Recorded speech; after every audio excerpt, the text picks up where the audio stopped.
Good morning, friends, guests. I'm here today wearing two hats, as it were.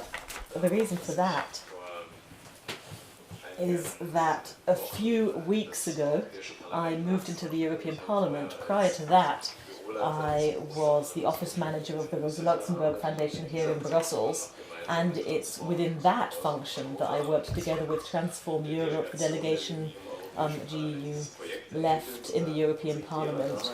And our idea at the time was, in the context of COP21 in Paris, it was necessary to bring together legal actors, and by that I mean trade unions, but also NGO representatives, activists, people in social movements, politicians, not just from the left side of the spectrum, but also Greens, Social Democrats and others, in order to form a network and to think about what joint content we share in terms of energy and climate policy, and what the areas are where we have to move forward together. Now, the first measures we carried out was a network meeting during the COP21 conference in Paris with 80 people participating in that first network meeting, and we discussed all those topics we wanted to work on together, and the network's been working quite well. We've been identifying issues that we feel we can tackle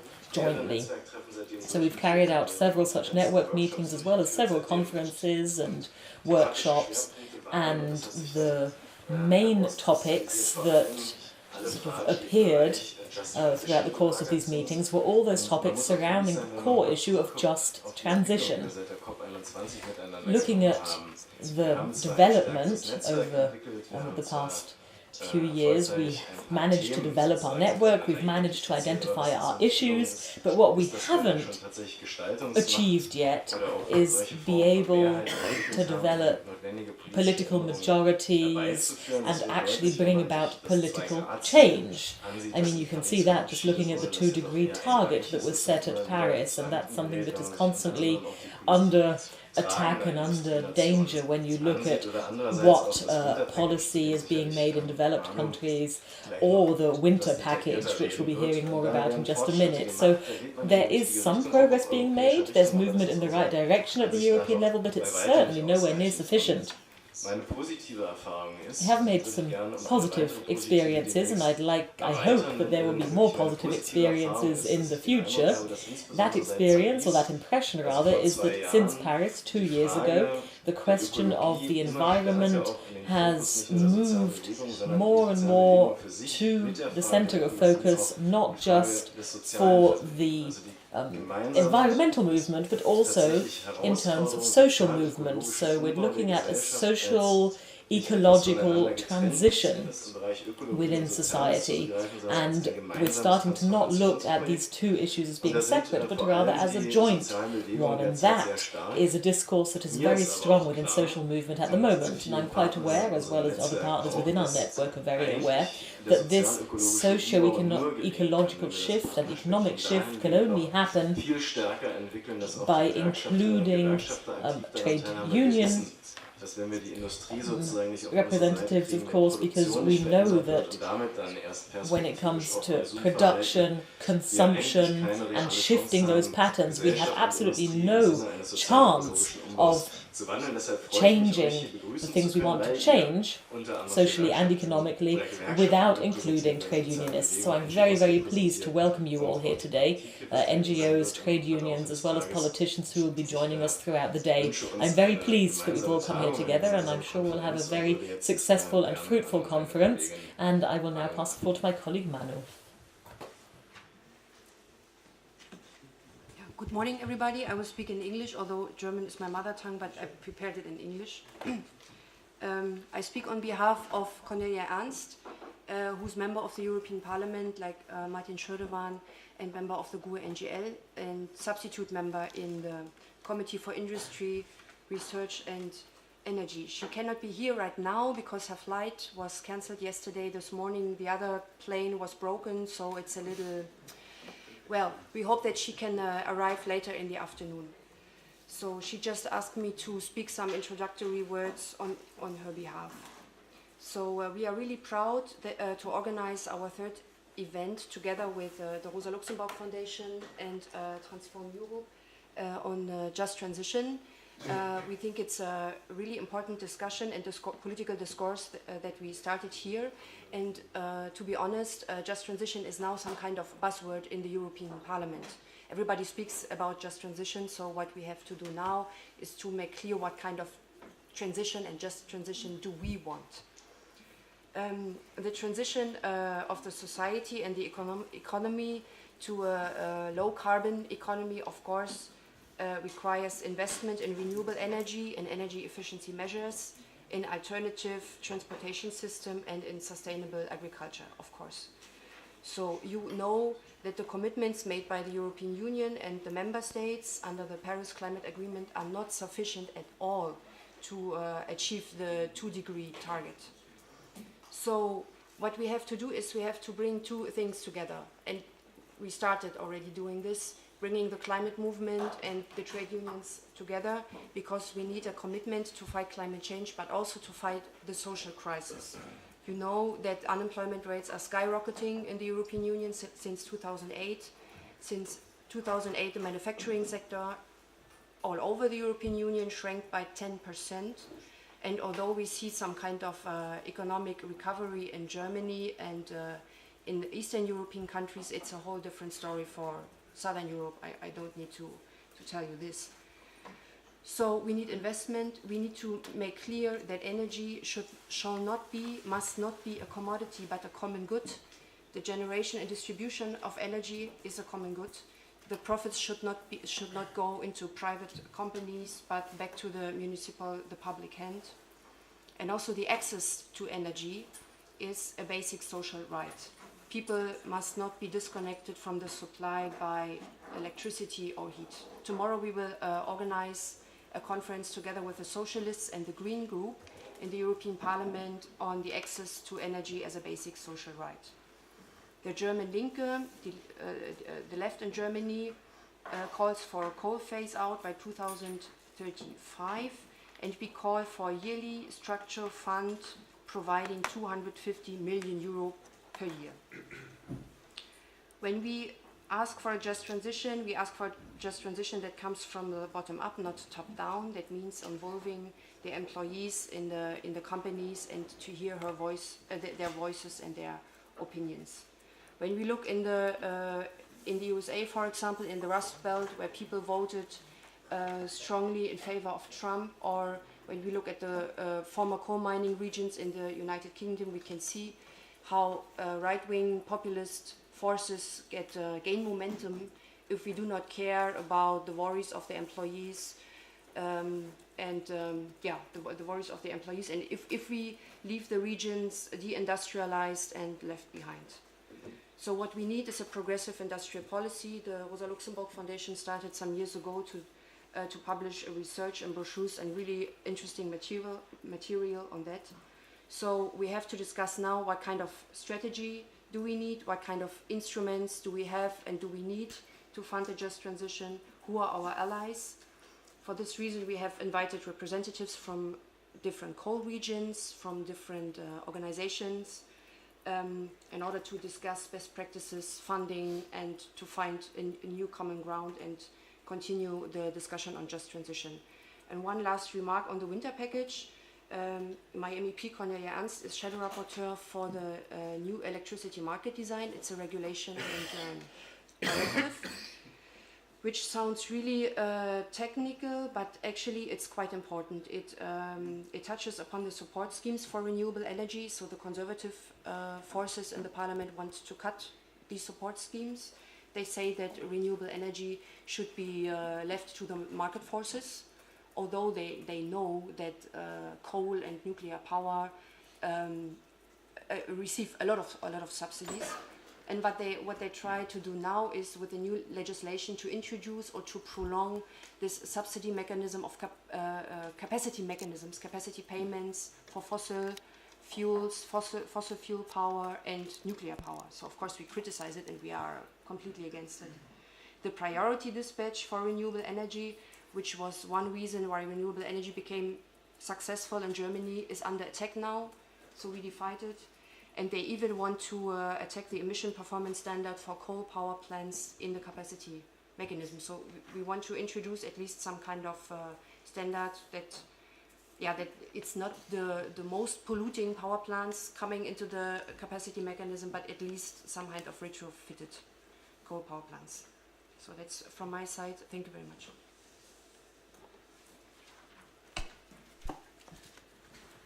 Dear friends and comrades, I will also speak in English, in broken English. I apologize for that, but I also prepared myself in English.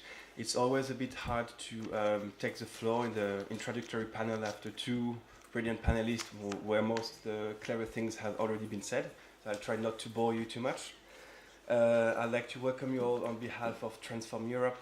Transform, as you might very well know, is a European political foundation close to the party of the European left.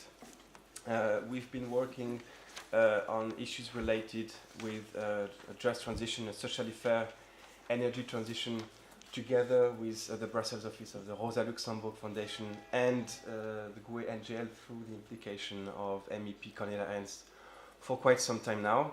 And we're very proud of this work. What we've been trying to do is to provide a space where people from the labor movement, people from trade unions, people from climate justice movement and networks could sit together and speak to each other in a safe space. It was always the idea was to make sure that in order to achieve a just transition, that representatives from the trade unions and from the climate justice movement are involved from the very beginning.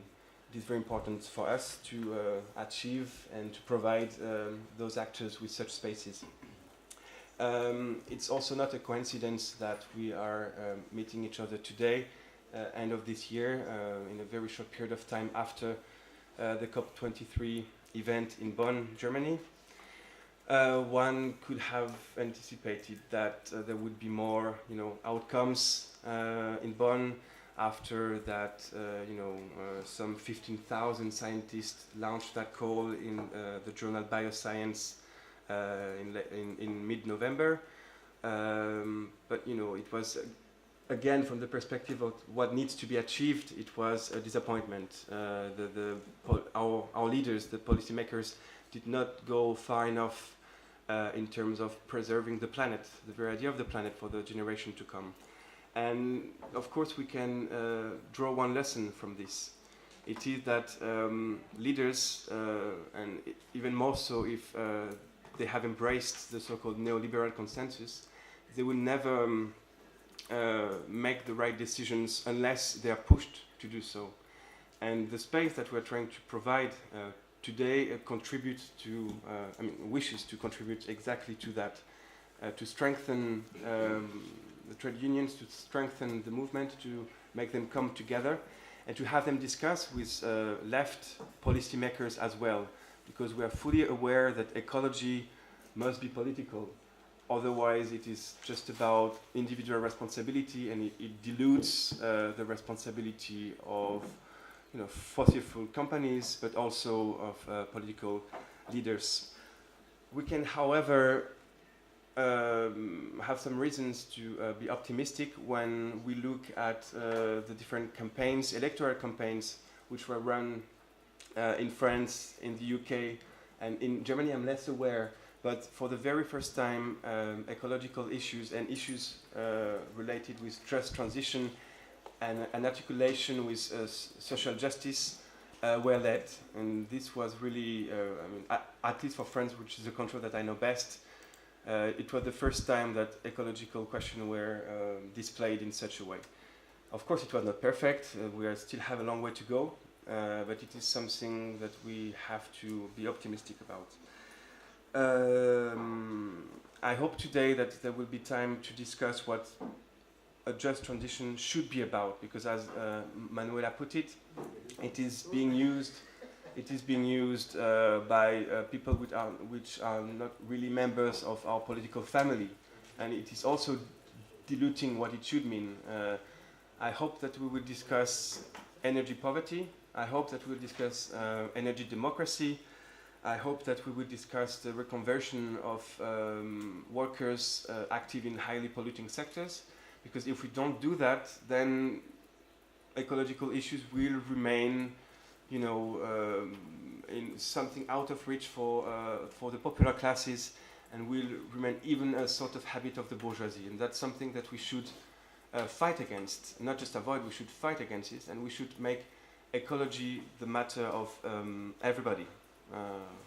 So I will stop there, and I will take the opportunity of having the microphone to introduce the very first panel of the conference. It will be dedicated to European trade unions-led climate jobs campaigns and also massive investment plans for another Europe. Our idea, when we came up to that topic for the conference, was to bring together trade unionists active in different national campaigns for climate jobs. So I'm calling also Sam Mason to get closer, if possible. Sam Mason will present the campaign which has been laid in the UK. On my right side, I have Julien Rivoire from the trade union FSU, very involved in the French campaign. I'm Benjamin Denis from the European Trade Union Confederation. We'll give an overview of the role that play just transition in the investment plan that the ETUC is calling for another Europe. And Fabienne Grébert, regional councillor from France, will discuss the opportunities of such campaigns and discuss also the room for maneuvers that can be, created at the regional level to implement such policies. So I will kindly recall, to the speakers that they have 12 minutes at their disposal, and that after that each of the speakers will have taken the floor, we will have 30 minutes for collective discussions. So Julien, if you don't mind, the floor is yours, and you have 12 minutes in French. Bonjour, donc je vais Good morning. m'exprimer en français. I'll be speaking French. Merci pour l'invitation. Thank you very much for having invited me. Depuis janvier 2017, Since January 2017, depuis quelques mois, existe en a France few months now, there has been a platform in France called Emploi Climat, so Jobs and Climate, and the initial activity of ours was to issue a report, a fairly substantive report, and I'd like to summarize the main ideas of this report.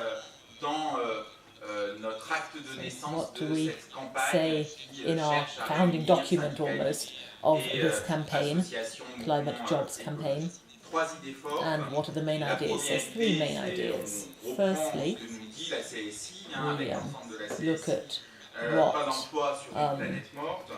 other people have been saying, the trade union movement have been saying, there can't be any jobs on a dead planet. So of course climate change affects everyone, and climate change affects workers, both as citizens and as workers, because citizens, workers will be the first agents of change.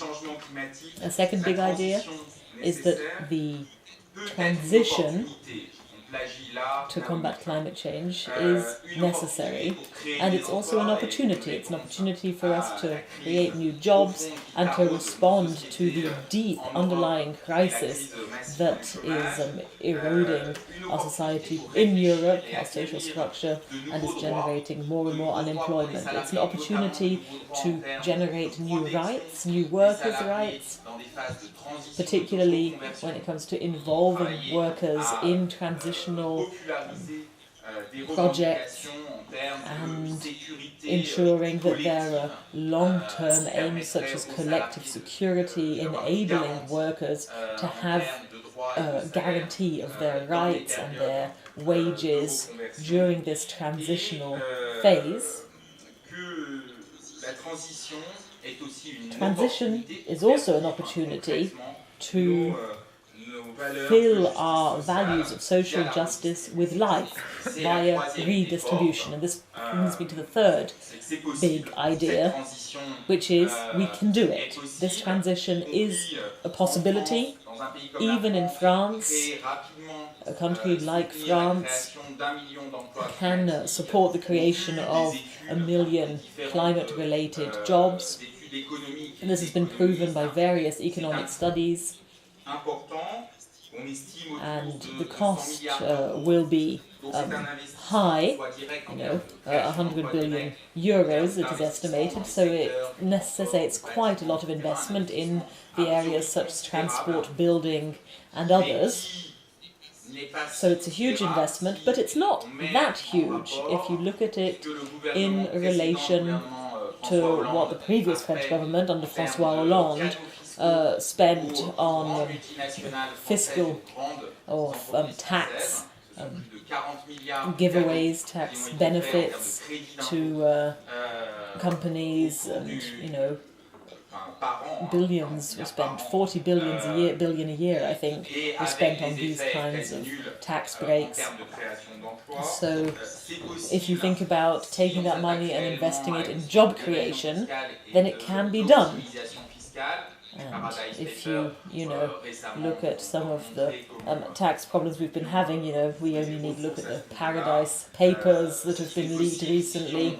If you really look at our taxation system and try to close any loopholes, particularly those that are being used by fossil fuel companies.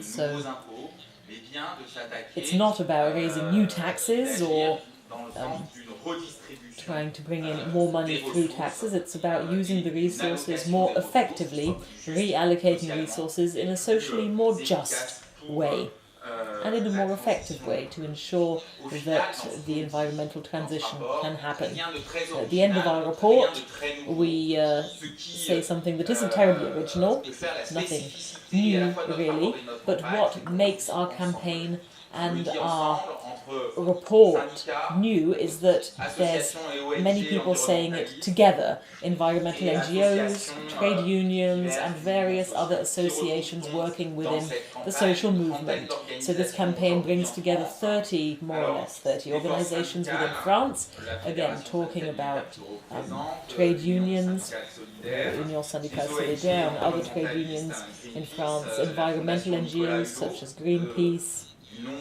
and activists from other organizations as well. Climate activists, a very famous climate activist who is actually now in charge of environmental affairs in the Macron government, but also more alternative movements, Attaque, Alternativa, more young movements, as well as one human rights organisation, La Ligue des Droits des Hommes, the Human Rights League, which has a lot of political weight in France. And I wanted to highlight their participation because that also shows that lines and borders are moving. Clearly, it's an issue that brings together people from various angles. It's a hub that can bring together people working in the trade union movement, social movements, environmental movements, and human rights movements. So the primary feature of our campaign is that we say we are a joint campaign between environmental and trade union movements, and that allows us to do things together, signing declarations and texts, for instance, although of course there are also limits to what we can do. One limit that we've run up against is that we don't have any of the large workers' federations and energy associations or federations. We haven't been able to include any of those in our campaign yet. We do work with such organizations, we are in touch with them, and one of our aims for 2018 is to find a way to open up more discussion with these sorts of organizations and to find spaces that will allow us to, maybe not all act together, but at least enter into a debate with federations representing workers in the energy sector. The CGT, for instance, is an association that we've approached. Now, when it comes to energy transition, there's one thing that is very specific to France, which is the large role of nuclear power in France, which can make things a little tricky. So that's one of the limits we've run up against. Another one is that we haven't always managed to ensure that we have joint claims requests or texts. I mean, we saw this a few months ago when we mobilized against a draft piece of legislation which was called the Workers' Law, which was pushed by Emmanuel Macron and his government. So we were able to word some joint requests, some joint statements condemning this draft legislation by placing an emphasis on worker protection and working towards a just transition and not bringing about more precarity for workers. But then Greenpeace and other organizations weren't willing to sign those sorts of declarations, so that certainly limited the impact that our campaign had in that particular instance. But then, a month later, we did come up with a joint declaration that was supported by everyone on the finance law that was up for discussion in France. So we were able to find some common ground there between all of the organizations, and were able to highlight a lot of the negative issues that we saw with this new finance law that the Macron government was pushing, and to make some suggestions as to what we felt would be the right way about going about a just transition which would be fair in both environmental and economic terms. So there are limits, but we have also had quite a number of successes. One is both the attention that we've got from the media and at a political level. Our report was published. Again, our report, I've given you a brief summary of it, and we look at various studies carried out by economists and associations, and the media really picked up on that, which was nice, and there was political movement there as well. Benoît Hamon and Jean-Luc Mélenchon, left-wing politicians, both referred to it within the presidential campaign, and the challenges of a social transition and an environmental transition were items that they included in their political program. So it's had some effect, and we need to continue our work. We need to take it into the direction particularly of training, both the initial training of workers and lifelong learning, how to ensure that workers have security throughout their working life, particularly during such periods of transition. Secondly, what we'd like to do is to anchor our campaign at a local level, to actually move from theory into the real challenges at a local level and tackling those, because only by tackling real issues will we be able to continue the work that we've already started, the work which is to come up with a joint discourse, a joint analysis that brings together the trade union movement and the environmental movement. And our final challenge is, of course, to broaden our base, broaden the number of participating organizations, particularly when it comes to certain large trade unions, but I think I already mentioned that previously. Thank you.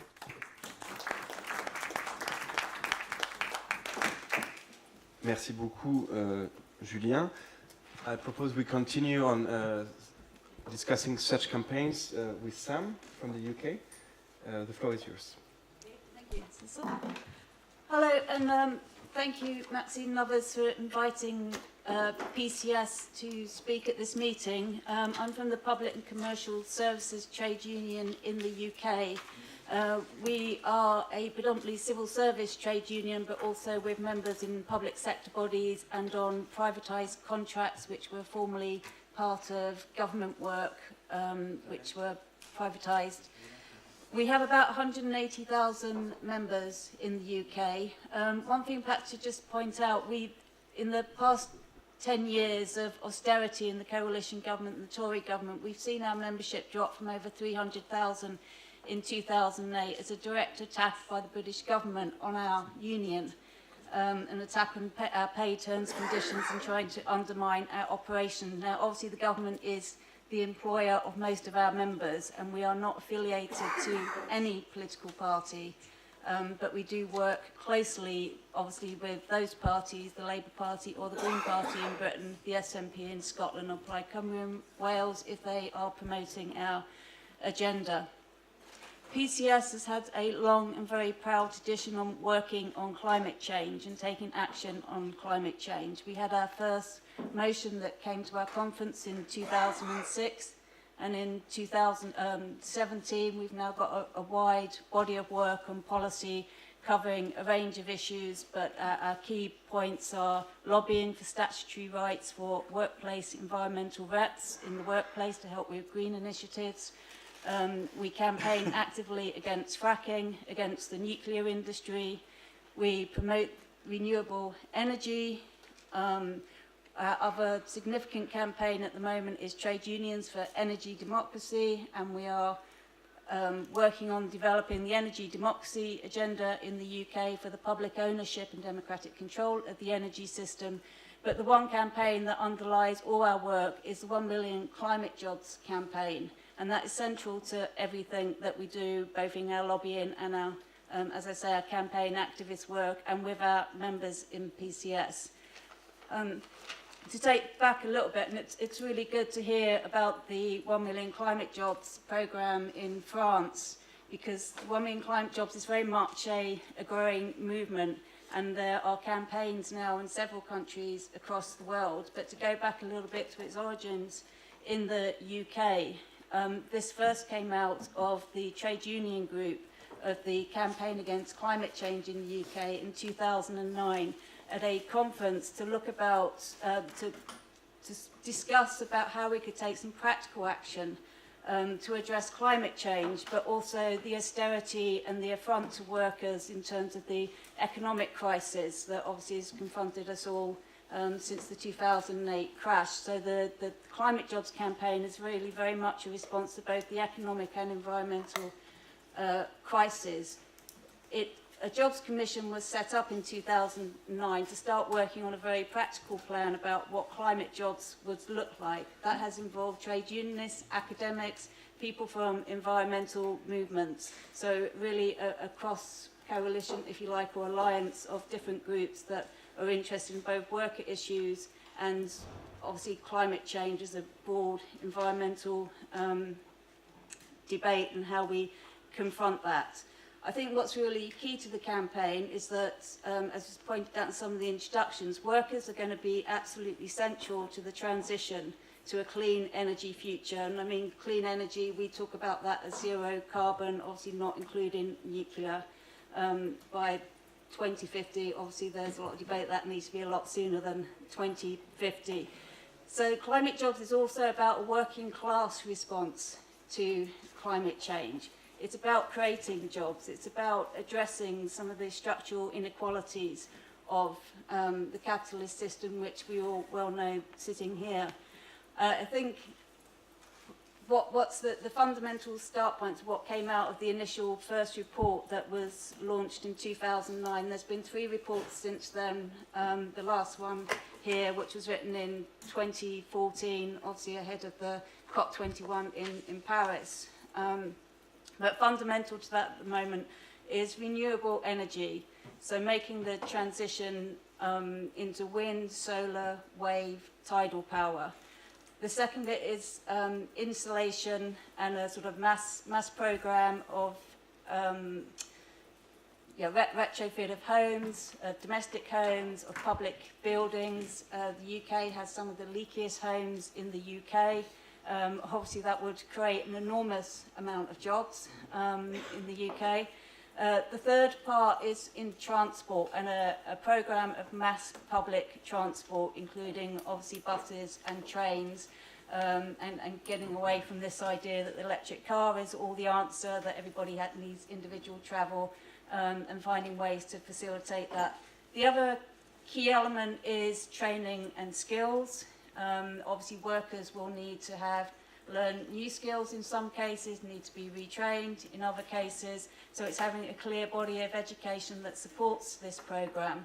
Also linked to this is a revival of the manufacturing base, and sometimes it sounds controversial to say it, but a revival of the steel industry in the UK, but obviously we'd be looking at a decarbonised steel industry and how we could address that as parts of research and development, which again sorely lacks. And the reason for that is obviously building the wind turbines, building the rail tracks that will be needed, and having a better indigenous industry around that, and giving some recognition obviously to the carbon leakage and the importation of embodied carbon emissions in some of the work. But what are climate jobs themselves? Climate jobs is a very specific definition that we use. They are not green jobs. They are jobs that lower greenhouse gas emissions. They do not replace current jobs. They are new jobs. So if it's somebody that's working in park keeping or refuge collection, for us that would not be a climate job. So it's very specific around that. They are also government jobs. This is about saying that the market cannot deliver on the transition that we need.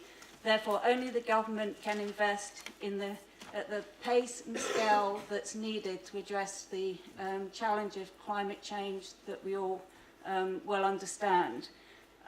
So therefore, the government will be directly employing these workers, and it's what we call as part of a national climate service. So in the UK, this would be like the National Health Service that was established after the Second World War.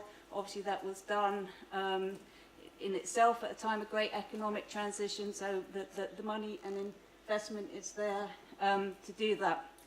PCS has further developed the idea of the National Climate Service in our pamphlet, Just Transition and Energy Democracy, as using the public ownership of energy as a way of looking like how would we structure government to actually set up the government bodies, or what we call the machinery of government, to deliver for workers and for the climate.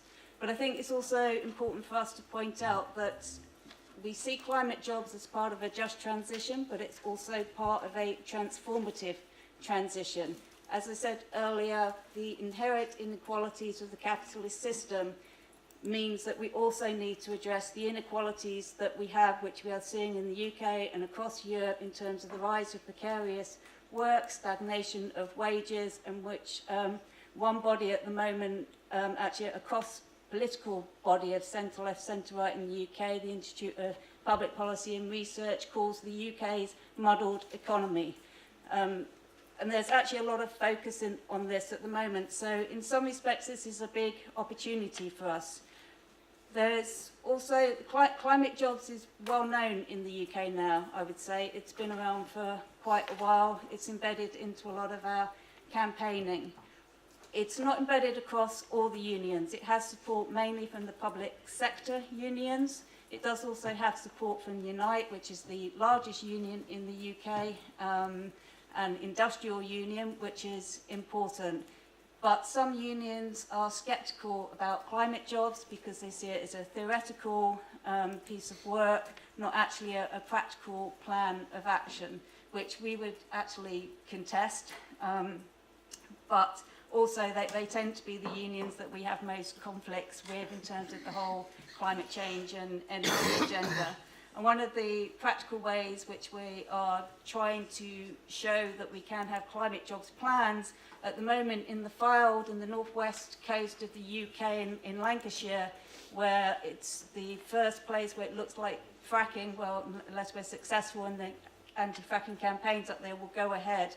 There is now the development of a community strategy, and we'll be working with local people up there to develop a climate jobs plan specifically for that region, to say that we can actually provide jobs, climate jobs. We don't need fracking jobs. Some initial research that was a small case study in the pamphlet we did in 2014 showed that we could provide 4,200 jobs in the Fylde region compared to 420 in fracking, and as we know, fracking won't deliver on jobs, and also we feel that's completely unnecessary in the UK.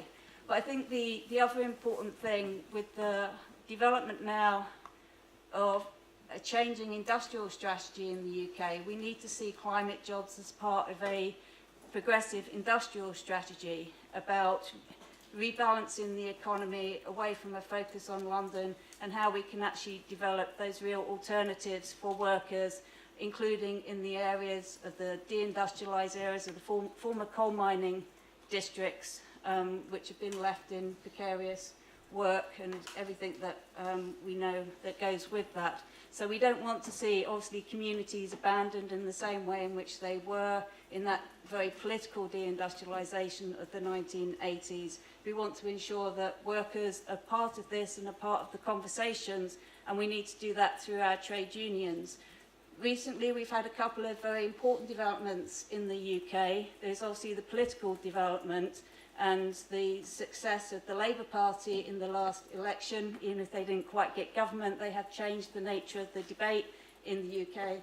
And now these are real discussions that we're having. They now talk about climate change. They now talk about low carbon economy. These are regular parts of the narrative. Now, the other important thing that's happened at our Trade Union Congress in September, the trade unions unanimously passed a motion on climate change. Now, it doesn't go as far enough as some of us would like, but that's a very big step for the labour movement in the UK, because just a year ago we were having a very fractious debate on the divisions between the environment over jobs. So it's quite a significant change that's happened in 1 year. And I think that's partly because of the more political confidence that we have an opposition that will start to develop some of these policies. We are working closely with the politicians involved as well. But I think for PCS, I'll just say, and again, which we summarise in the pamphlet here, climate jobs is very much linked to the energy democracy strategy and all the other work that we do, and has to underpin it. For PCS, as a civil service union that has seen our members and members across the public sector take an absolute battering in the past decade, we see this as a way of reviving our public services and revisioning them in a different way with workers under a public sector in which we are calling a worker public partnership, so that where we can actually do a just and transformative transition for workers and the communities in which they're located. Thank you.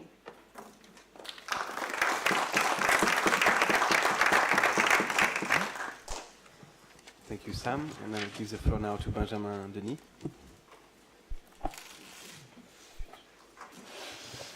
Bonjour à tous, je vais moi aussi m'exprimer en français. I too will be speaking French.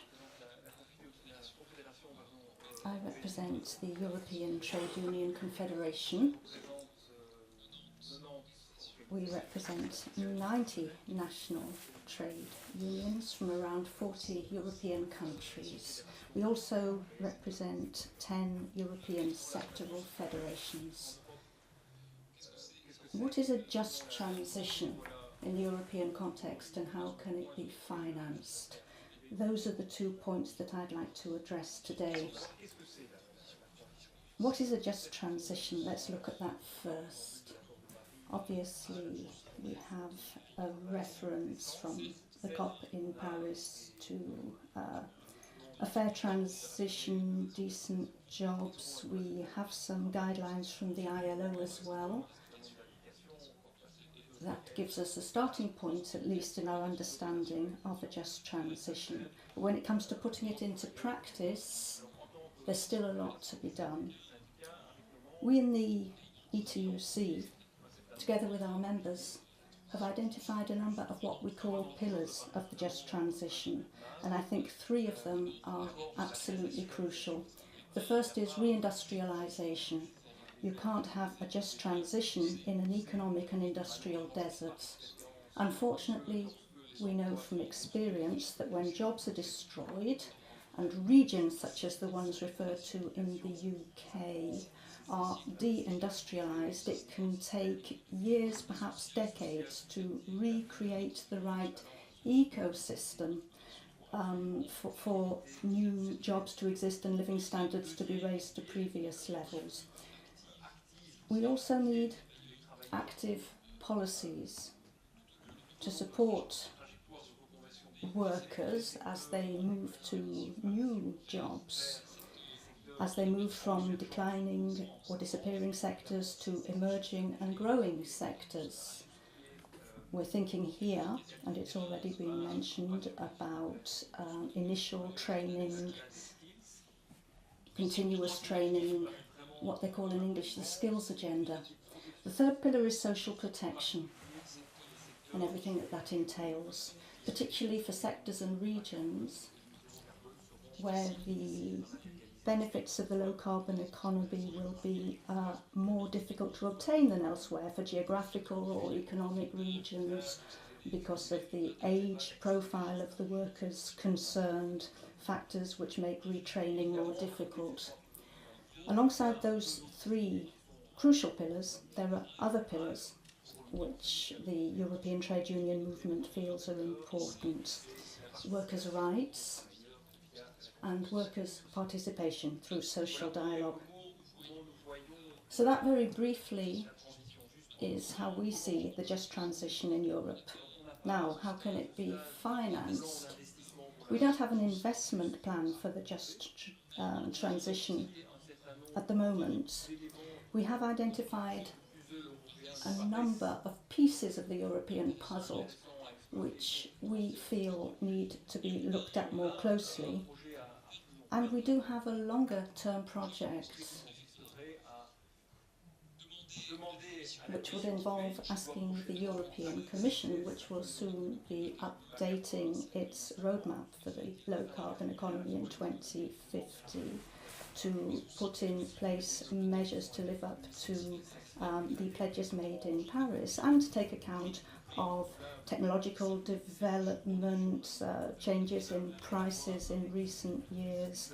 The price of renewables have changed immensely over the past few years, very different now to the prices that were used by the Commission in its calculations for the roadmap. So we've said to the Commission, if you're going to revise this roadmap, take advantage of that opportunity to get a better understanding of the impact on employment in the different sectors so that anticipatory measures can be taken. We also have more immediate demands. First of all, there is the ETS system, the emissions trading system, which you're all familiar with.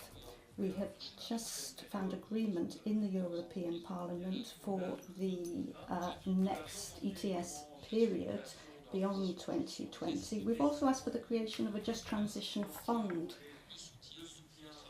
to finance projects to support workers who have been negatively affected by decarbonisation, including the auctioning of a share of rights.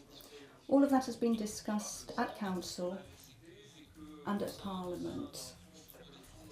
The idea is that there would be a modernisation fund which would provide funding for certain types of activities in the Member States, and that the Just Transition would be one of those eligible areas. Now, It depends on your view of these things. Is the bottle half full or half empty? If you're a pessimist, you could say, all right, we wanted 2% of the emission quota to be only for the just transmission. Here we're talking about sharing those 2% with other areas, energy systems, infrastructure, so the just transition might be the stepchild here. And financing social activity through this fund would also be at the discretion of the member states, so we don't have a guarantee that significant amounts of money will be channeled into these projects to support workers affected by decarbonisation. But having said that, you can take a more optimistic view and say that this is the first time that in European legislation we have the notion of just transition, and it's not in the preamble or in the recitals, it's in the body of the legislation. And there's a link with resources. So we want now to use that foot in the door. There are other steps in the decision-making process still to come, but we want to use this opportunity to create a European framework for a just transition with obligations, planning, reporting by the member states and financial resources. As well as that, the ETS provides us with another springboard. The idea for auctioning. The Commission proposal now puts on the list a number of things that can be financed in this way, including the just transition and support for workers. So, although we mustn't rest on our laurels, we haven't done a bad job either. We've taken an important step forward. But the just transition is only one item on the list, and as the legislation now stands, it's not legally binding. The language used is that the member states can use 50% of income from the auctioning of ETS or an equivalent amount for those different items. So we did better than the 50% this time, but we're still dependent on the goodwill of the member states. We don't have here an automatic mechanism which will provide revenue to be spent on social projects. Another thing that we're going to be working on, and that we've already worked on at the ETUC, is the European budget. You know that discussions are going on, well, we'll soon be starting on the upcoming MFF, the Multi-Annual Financial Framework. And here we're being quite ambitious. We're saying this. The Paris Agreement contains a paragraph which explicitly says that financial flows must be in phase with the Paris climate targets. Now that means that we need carbon neutrality by the second half of the 20th century. Now, how do you define carbon neutrality? We can talk about that, we can talk about the timeline, but the important thing is that we have to think about carbon neutrality by 2050, perhaps even before that, which means that it can no longer afford to fund through its budgets initiatives and projects which contribute to generating greenhouse gases. We have proposed that we should not have a system which says that a certain percentage of the European budget should be allocated to climate projects, and once again we could discuss the methods that are used to give the climate label to a project. Everything that is financed through the European budget must be compatible with the objectives of the Paris Agreement, and we suggest a systematic assessment of projects in that light. So we feel that we've made real progress here in our capacity as the European Trade Union Confederation. And then new instruments that the EU could use to generate new resources, to stimulate the transition to a low-carbon economy and to send out the right signals. Let's look at air transport, for example, and how it's exploded over the past 10 years. The European Union needs instruments which will send out clear signals to sectors like those. And of course, road transport is another sector. It accounts for about a quarter of emissions in the European Union, and it continues to grow and grow. So a lot of work to be done there in terms of tools that the EU can use to increase the resources that it has available for the transition, and in order to send out the right signals and discourage behaviour which would prevent us achieving our climate goals. I don't want to repeat things that have already been said, and I agree with the need to fight tax evasion and all practices which deprive households, people, of the resources that are needed for a just transition.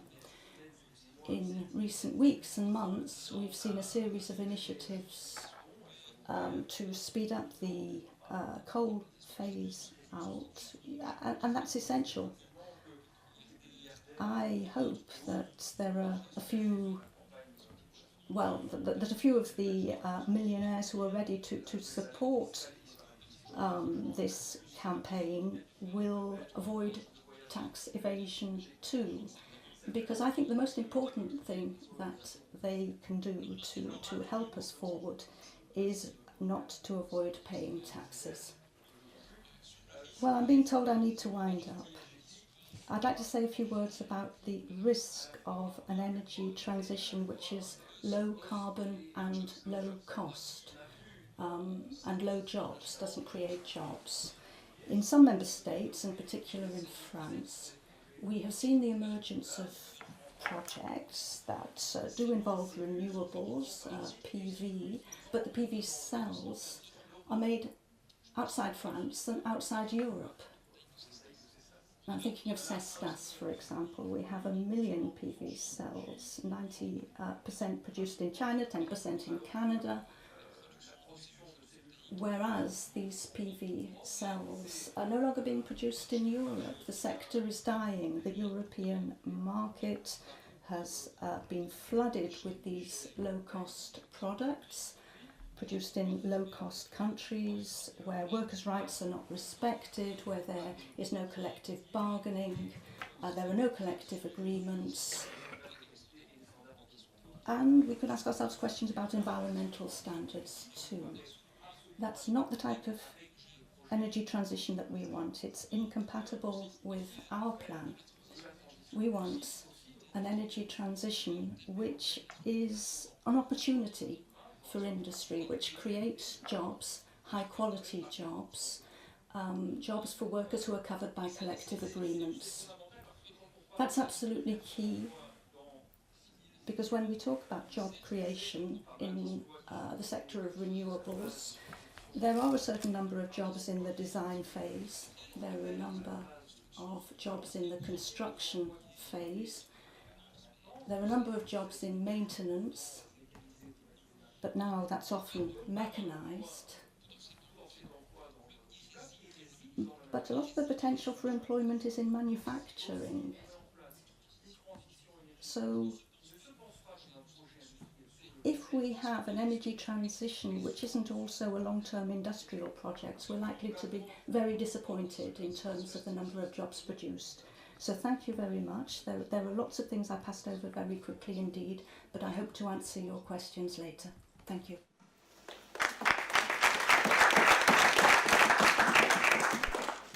Merci beaucoup, Thank you very Benjamin. much, Je vais donner Benjamin. la parole maintenant à Fabienne. I'd now like to pass the floor to the final speaker of this podium discussion, Fabienne Grébert, and then there'll be time for questions. Yes.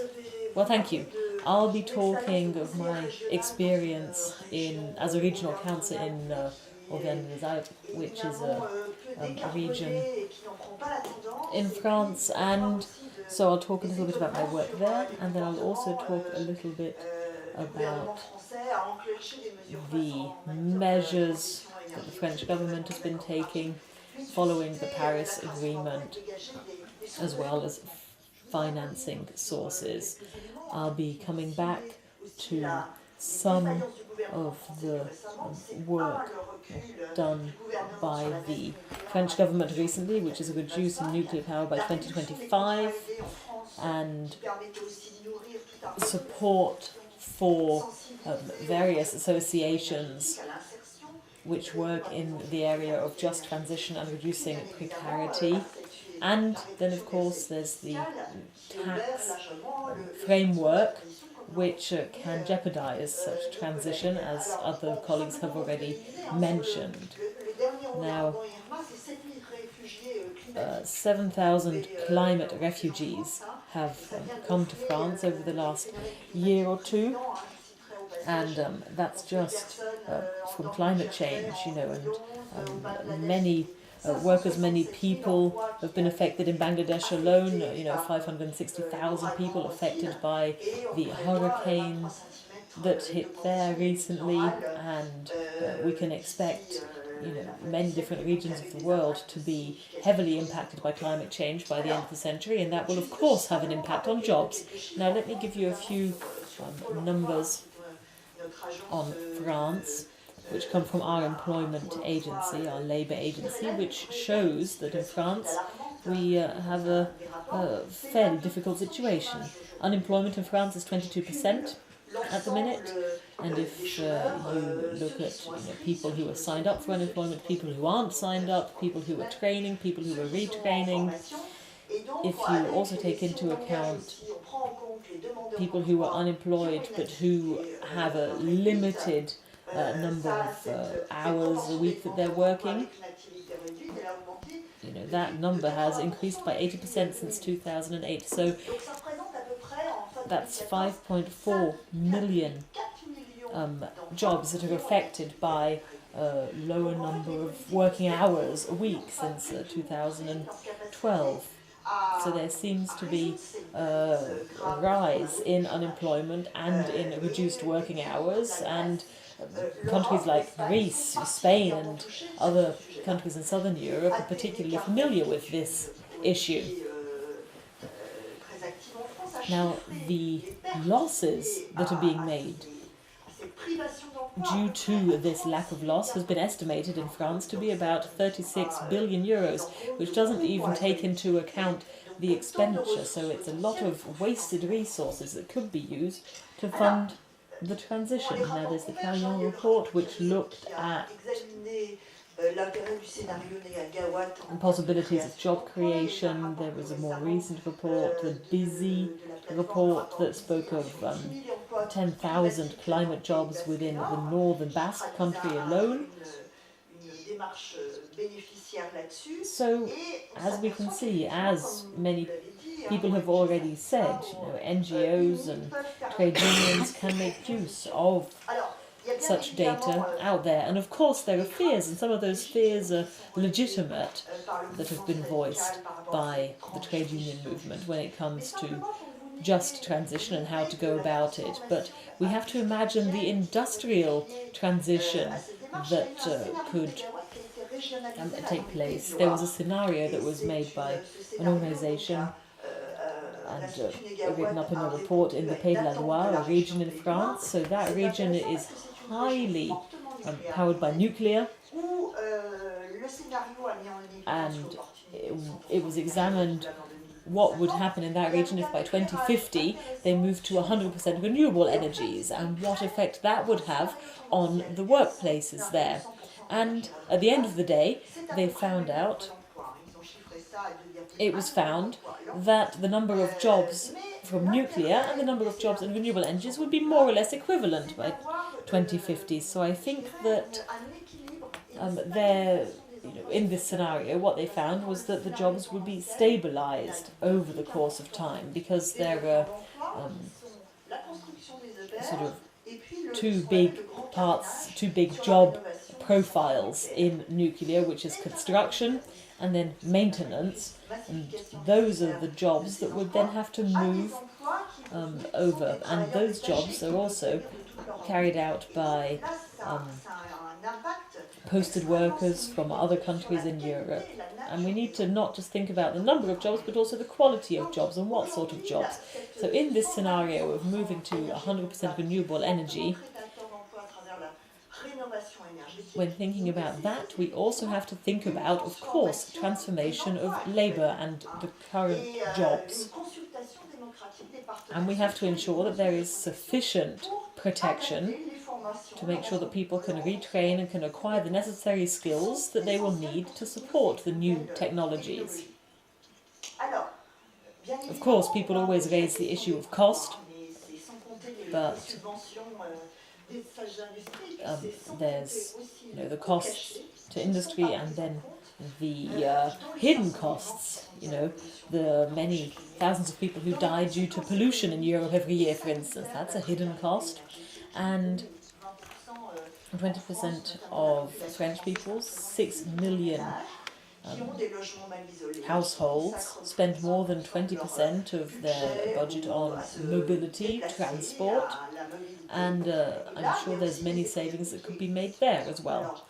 When it comes to subsidising fossil fuel at the European level,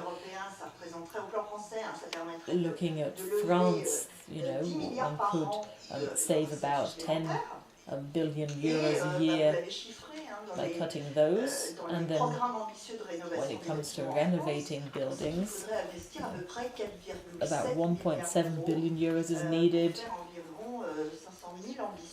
for 500,000 buildings to be renovated in 2016 and 900,000 in 2020. So all of this has a very interesting effect. It would actually lead to an income of about 25 million euros for the government, possibly even as high as 37 billion in terms of tax revenue and other revenues for the state. Also, this would allow to create jobs in specific local areas which are eligible for these sorts of measures, and often these are areas that have up to 50% unemployment, so there's a social element as well. Now, in my work as a regional councillor in a very right-wing region where one talks about decarbonisation because one wants to, stop wasting paper, etc. We also have local policy a local area which uses a lot of resources, that is highly agricultural traditionally, but that is being developed with motorways and roads infrastructure, and in French law since 2015 there's been a new redistribution of competencies.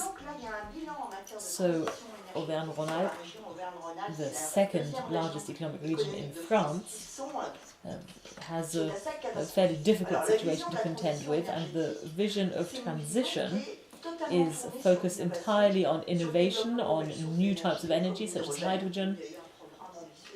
But as it was said previously, there doesn't seem to be any kind of policy to develop new jobs around that. One's simply looking at mechanisms and innovation that won't necessarily lead to new jobs in the immediate future. In 2014, the region Rhône-Alpes was part of a group of investors for investments, together with private banks and other investment funds that were dealing with regional investments, and this fund had 9.4 million euros at its disposal, and it carried out collective renewable energy projects, solar energy, wind energy, other kinds of renewable energy, and it had a return on investment of 7%. And this investment fund actually gave other regions, Franche-Comté, Pays de la Loire, and other regions in France, ideas to do something along those lines as well. But currently, the region hasn't reinvested its investment in that fund.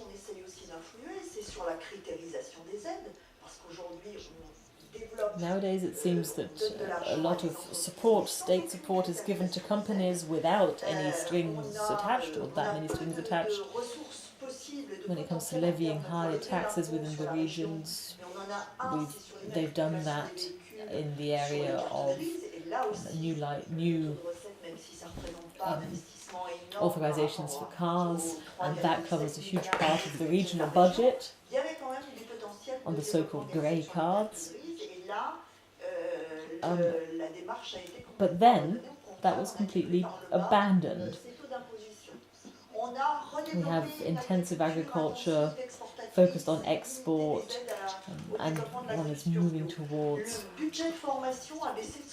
more organic agriculture with a budget of 60 million euros.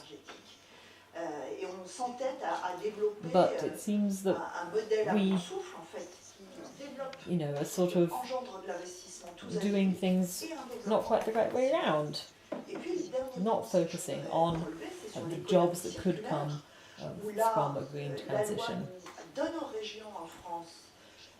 In France, what we need is a national plan for regional waste management. What we have currently is a roadmap that hasn't been thought of in terms of the circular economy. The circular economy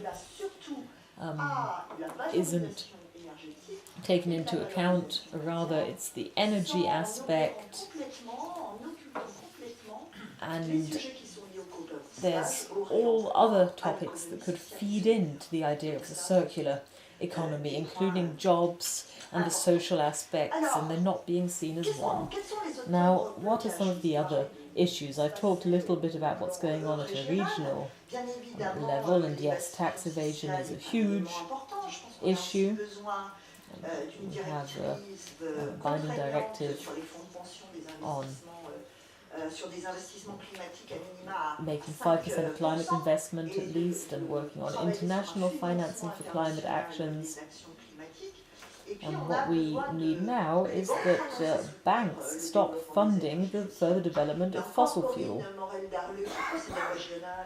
And the left-wing parties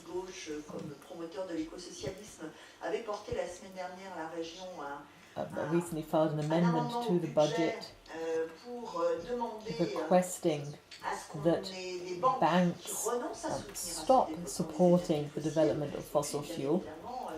And this draft was put forward by Gironde, Paris, other regions, and there are 30 other local authorities in France that have put this kind of practice in place, but of course the amendment didn't pass. But that would be another possible path, to find a better way for the local authorities and the regional authorities to all work together. The directive on posted workers, of course, undermines the creation of local jobs, and we would have to renegotiate the European treaties to install and anchor the idea of a just transition within the European framework. However, what we need throughout Europe, I think, is dialogue, a mixed social dialogue, and the involvement of social dialogue to make sure that that the democratic way is followed, and so far I don't see any government really pursuing that. Thank you.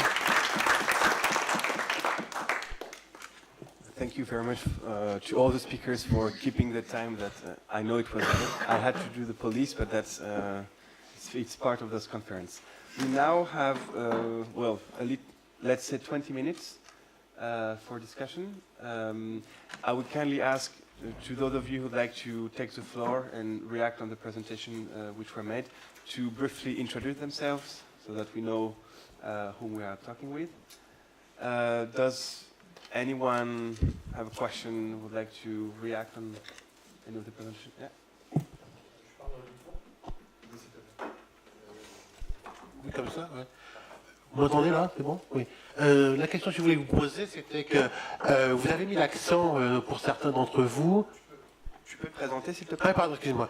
Alors moi je suis Olivier Soria, je suis docteur en droit de l'environnement et je suis donc professeur dans les grandes écoles et à l'ENA, et en même temps je suis conseiller municipal d'une petite commune de la Cano, voilà, donc du littoral. Et donc je m'intéressais, c'était que les relations que vous faites entre emploi et énergie renouvelable et transition énergétique, je pense que vous avez abordé, notamment Fabienne a abordé la qualité des emplois créés liés à cette transition énergétique. Je voudrais quand même rappeler que cette question est fondamentale parce que pour gagner la guerre vis-à-vis des énergies fossiles, si on propose une alternative créatrice d'emplois de qualité et en suffisamment nombre, ça sera un levier très important pour développer ce type d'énergie. Et je vous rappelais quand même qu'il y a des freins, c'est-à-dire qu'effectivement, concernant les travailleurs détachés, donc aujourd'hui on se retrouve avec des emplois d'énergie renouvelable qui sont concurrence. Les emplois ne sont pas créés localement quelque part parce qu'on a beaucoup d'emplois détachés, notamment dans nos régions rurales, qui viennent de Pologne, qui viennent d'un peu partout. Donc on voit que cette dimension écologique qui avait l'idée que ça allait développer les emplois locaux, eh ben, elle est remise en cause par l'existence de situations juridiques liées à l'Europe, notamment à cette facilité d'emploi détaché. Donc ça, c'est quand même rappelé. Et puis surtout, rappeler que les conditions du droit du travail sont une des conditions fondamentales du développement des emplois écologiques. Et ça, la relation droit du travail, alors ça, j'explique ça beaucoup en droit de l'environnement, il n'y a pas d'application du droit de l'environnement sans une bonne application du droit du travail, et vice-versa. Voilà, merci. Merci à toi.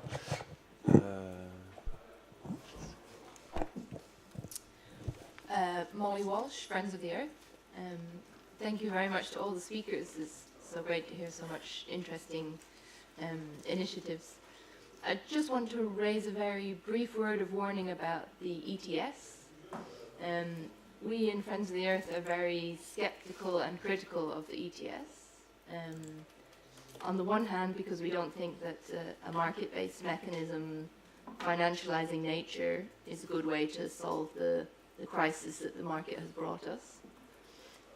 On the other hand, it's been proved highly ineffective. I think the price for carbon right now we're looking at is somewhere around €4 a tonne. ETS isn't driving investment decisions anywhere. The ETS isn't creating new investments in renewable jobs and climate jobs. And given this, I'd like to be careful that we as a left-green front look for other places as well for our just transition funds and look for other places for that money to come from. Because I wouldn't like to see us getting stuck with our interests in this failed mechanism of the capitalists, basically. Merci. Est-ce qu'il y a d'autres interventions? Oui, au fond. Good morning, everybody. My name is Sanjeev Kumar. I'm the founder of Change Partnership, a think tank focused on solving the politics of climate change. I'm also the author of the new social contract. I leave a few copies here. We did a lot of the background thinking behind the just transition, regional ownership and financial governance, so things like the emissions trading scheme, the European budget. I have a couple of one observation and one question. The first observation is that I think it'd be important for us to be clear about the conversation we need to be having, and that's about how we meet the 1.5 degrees target. And anything less than that is the biggest travesty that our community could perpetrate upon millions of people who unjustly are being punished by the climate pollution from rich developed countries. What that means for the European Union as one of the wealthiest and one of the biggest polluters is a much steeper reduction than we have on the table. And part of that steeper reduction means that we need to radically rethink our dependence upon fossil fuels. Not just coal, but also the industrialised fossil fuels. Steel is 6% of global greenhouse gas emissions. It's a major contributor. I hear very little about how we're going to decarbonise the steel. So I'd be interested to know from the panel, in terms of how they intend to support the key breakthrough technologies, industrial but also energy-wise. Secondly, I'd like to know from them who they think should be responsible for transitions. Should it be the EU? Should it be member states? Should it be regional governments, or should it be companies and workers? Thank you.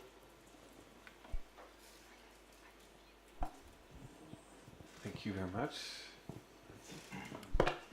Hello, my name is Maximo. I'm a student at the College of Europe. I'm coming on behalf of ATTAC Spain.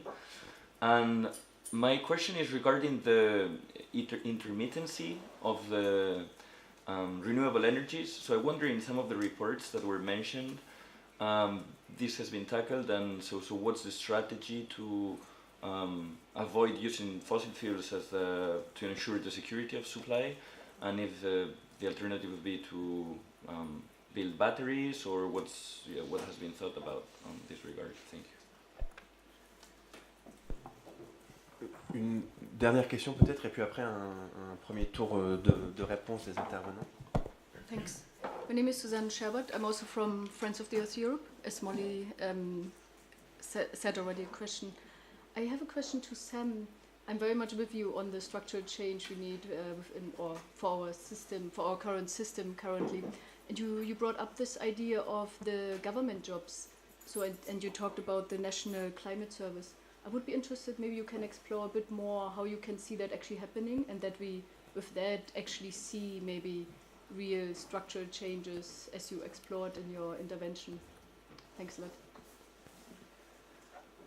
Alors, merci à toutes et à tous pour le premier cycle de questions. First round of questions. La parole, Julien. Perhaps I'll give the floor to Julien to start us off. Or we'll start from the back. Perhaps we'll start with Fabienne then.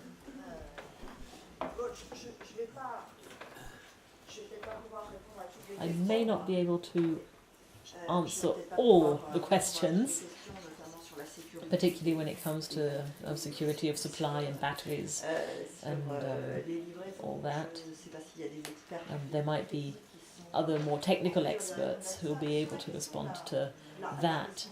But when it comes to responsibility for the energy transition, I think that really, well, I think work needs to be done locally, and responsibility has to be met at all levels, be it the local authorities, which have to accept the role that they play in this issue, but also the regions, the member states, and Europe as a whole.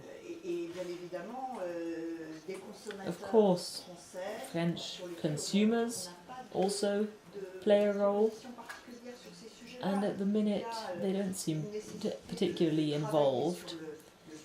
We also have to work on funding, of course, the climate crisis that we face. It can only be tackled jointly, but you talked also about the metallurgy industry, and that the questions they have may not affect the whole territory as such. They might be more localized. So I think we need to see it all as an ecosystem, and particularly focus on jobs that can be created locally. And that means working closely together with local actors, with industrial players, but also, again, tackling it at a very local level. I feel that that is key. Maybe I'll pass the floor to someone else.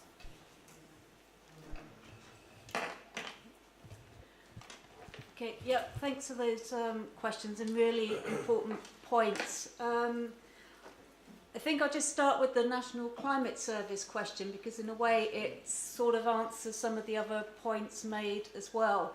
The National Climate Service was something that was fundamentally came out of the climate jobs from the very start of it in 2009. What PCS has tried to do is to give a bit of an operationalisation of what that would actually look like in practice. And I have to be honest, one reason why we did that is because as a civil service, public sector union, it won't be any surprise that we get a lot of attack from the Industrial Energy Union saying, well, it's all right for you to talk about climate change and just transition, but you don't have members in these sectors. So, which is true, and we understand the difficulties of those that have literally got the workers on the fossil fuel sort of coal face of the energy transition that's needed. But our point is that our members actually work in the governance, policy making and monitoring roles. So therefore we've got a very direct role to play. We think all trade unions and all workers have a role because energy and climate change is everybody's business. But we think we had a responsibility to try and develop this. So the National Climate Service is a way of trying to develop what would a government look like that had something running a national climate services. What would the bodies and institutions of that look like?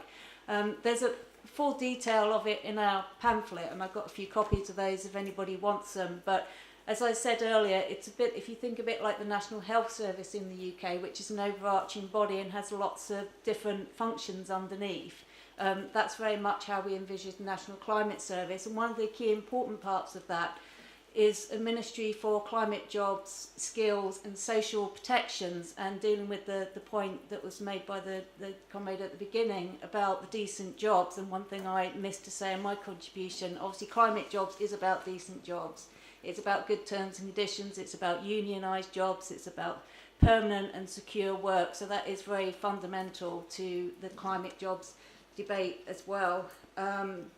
In terms of the financing, I mean, we share Molly's view. We don't support the emissions trading system, and I think we have to look at other mechanisms for financing for the climate jobs. Obviously, we look in the realms of taxation and the tax avoidance and dealing with some of those measures among others. In terms of the intermittency question, I think one thing which we haven't really touched on is obviously the demand side reductions, which we tend to talk less about, but that would relate in terms of some of the mass retrofit sort of programs in the UK, and obviously then dealing with issues around fuel poverty and some of those social aspects as well.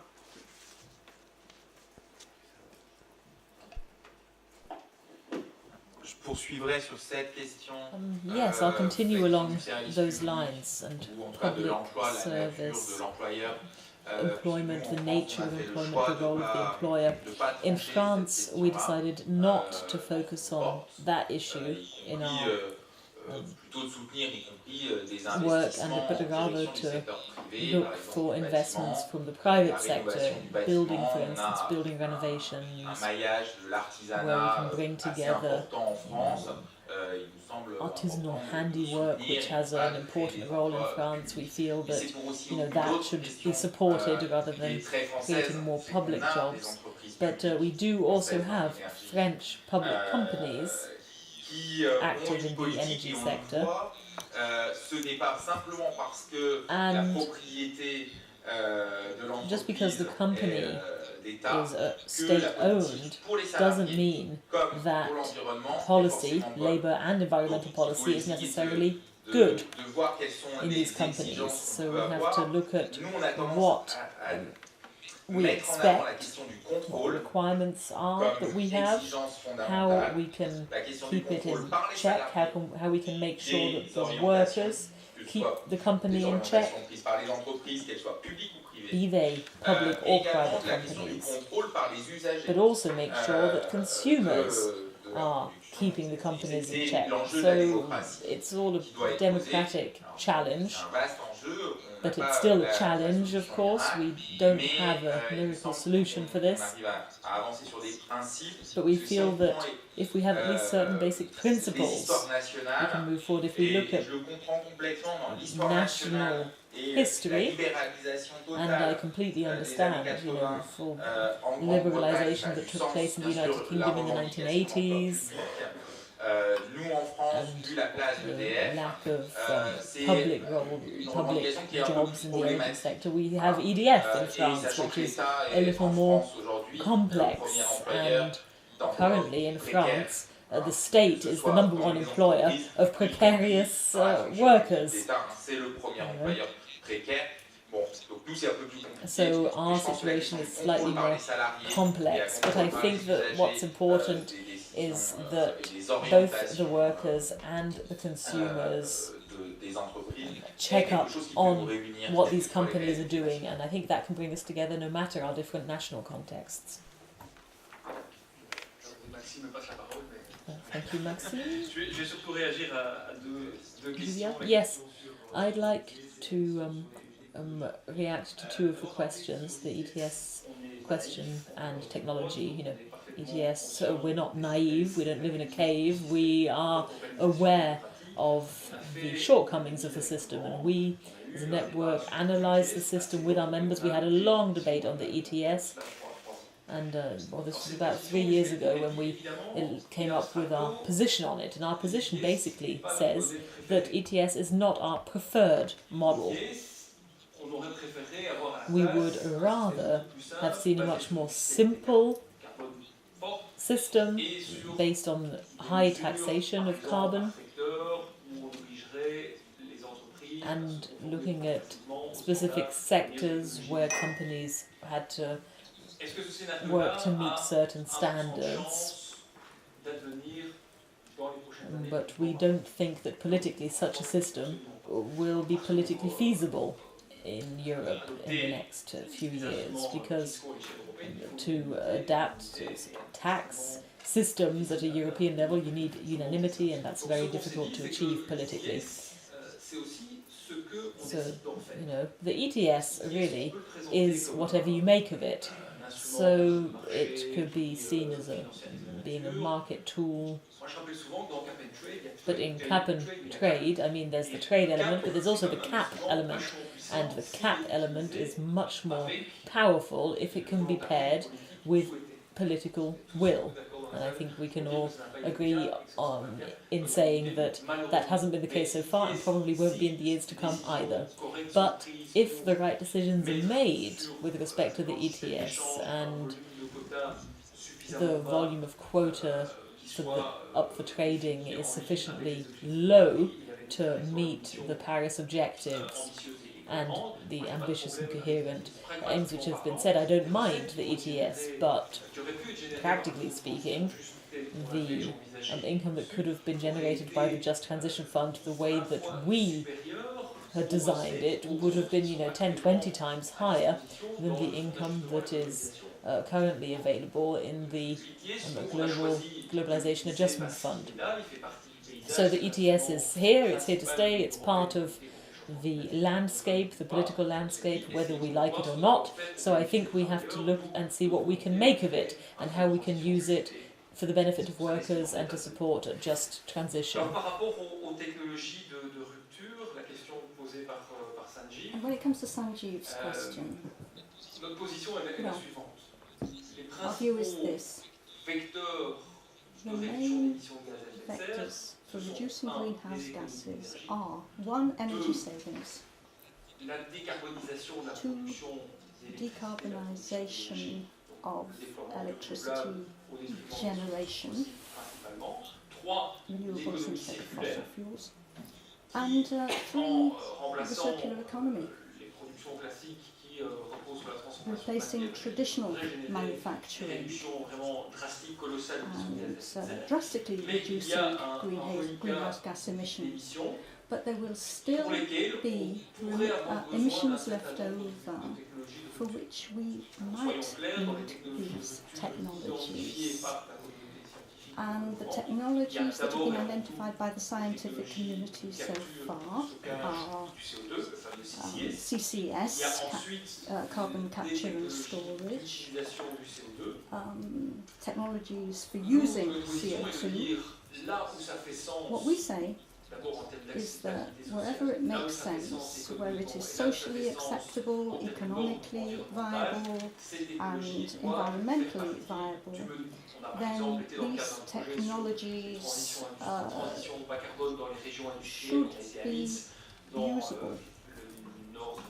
We went up to Leeds in the northeast of the UK les différentes associations, And etc., there se a sont mis number of d'accord pour bodies dire got que together, dans leur région, ce qui faisait le and plus de sens compte tenu des they say that in infrastructures, their de la region what proximité, makes sense des because sites de of the stockage, infrastructure, gaz because potentiel, of the compte tenu de la proximity densité en of activité storage industrielle et sites, maîtrise de gaz à effet de because serre, of the le industrial CCS pass, était un was pilier de leur CCS, and they see that de as a développement pillar bas carbone. of their low Très carbon bien, si c'est development leur analyse, si c'est strategy. leur analyse locale, Now, locale, etc., très if bien. that is their Moi, il y a deux analysis raisons par rapport au in that cité particular par rapport area, aux that's technologies. fine. Un, c'est d'en faire When la it comes panacée, parce que là, to on CCS, reste we dans have to une be espèce careful. We mustn't view it as the de universal panacea and ce believe sera that le cas. technology Et will l'autre, always win through et and qu'il there'll faut en always be a agilité, c'est d'en faire solution. le mal absolu et de dire qu'en But aucun cas, on ne veut parler de ces technologies.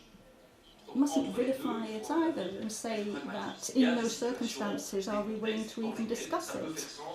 There may be circumstances where using these technologies does make sense. Thank you. Quelques questions, mais très rapidement, parce que là, pour l'instant, on est dans les clous au niveau du temps. I'm afraid we're short of time, but perhaps we could have 3 more people. Yes, all right.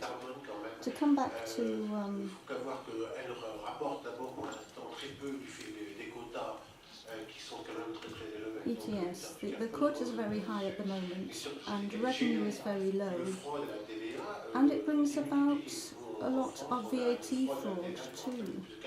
I think 4.5 billion are lost as a result of this practice. And if that's the case in France, we imagine that the same thing is going on in other European countries. So this carbon tax, I think, needs to be reconsidered. I just have a brief question that is geopolitical in character, since we're talking about another Europe. And that is, what do we do, or what can we do, or what should we do with states that are obviously rogue states in this area? I was looking recently at a development in Australia where the Australian government has decided to cut its emission, so they're closing down the coal-fired power plants and replacing them with renewable energy at great expense and effort, and that is very fine. On the other hand, about 300 kilometers inland from the Great Barrier Reef, Australia is about to open the largest coal mine in the world. You've heard that, right? That coal mine is going to be entirely owned and used by an Indian company that is going to take the coal, and they've then had a railroad station built to the coast and a harbor, and that was entirely financed by that Indian company. So the coal is going to go to the coast, be put on ships, and sent to India for industrialization purposes. So Australia is reducing its emissions, and there will be no penalties or anything attached to this mine. And of course, the emissions of CO2 in India are going to explode. As Europe and as a friend of Australia or other states, because it's happening with other states, what are the options that are open to deal with something which is totally absurd, totally arrogant, and probably odious? Okay, a very, very last question, because we don't have to eat up too much time on the coming sessions. So the very last comment. Ja, ich habe, mein Name ist Beatrice Sassermann, ich komme von Gewerkschafterinnen und Gewerkschafter für Klimaschutz in And I'm part of a movement called Trade Unionists for Climate Protection in Germany. I have a question for Benjamin. In Bonn, at the COP23 meeting, the ITUC took up a very clear position in favour of the coal phase out, almost radical. What does he think of this? Is it just proclamatory, or can we expect the ITUC to take action on this point. Because in Germany, particularly in the regions where coal is mined, the trade unions involved are defending coal. I kindly ask Benjamin not to elaborate too much on this because we'll have a session dedicated to these issues later today. But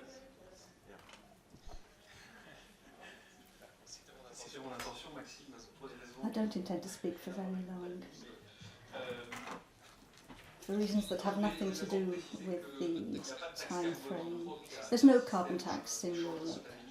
There's the ETS system, which generates income.